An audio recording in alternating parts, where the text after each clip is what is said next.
Hello there again, it's Carlos with Zepeda Media bringing you another quick tutorial here. In this tutorial we're going to walk you through and show you how to add a video background to your Zoom meeting. Okay, let's get started. What we're going to do is head on over to Zoom. As you can see, I already have it open here. Click where the video here is, click on video settings and choose virtual background. And then you can see there Zoom has a couple here already. You can tell which one's a video by the little video sign or camera sign.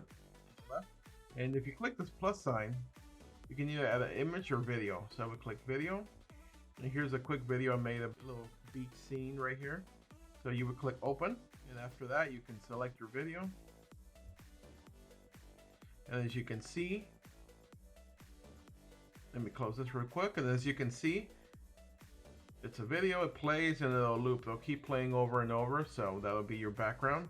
And let me show you again, go back in here, let me show you again, virtual.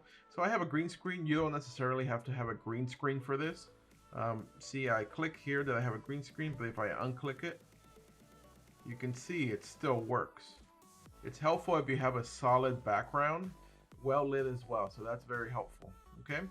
And let me click back to green screen. When you have a green screen, it's just a little bit cleaner, especially around the edges because it takes out all that green. But if not, as you can see here, the edges show a little bit of the background, which is that green color. And so they'll do the same thing for you if you don't have a green screen. If you do the same thing for you, so try to have more of a solid color in the background. But for the most part, it does a really, really good job. Okay, and that's how you add a video to your Zoom background. Question of the day, have you been using Zoom? And if so, how has your experience been so far with Zoom? Let me know and put those down in the comment section below. Don't forget to continue your digital media and marketing education by clicking or tapping on one of these videos right here. As always, Carlos with Zepeda Media. I'll see you in the next video. Bye.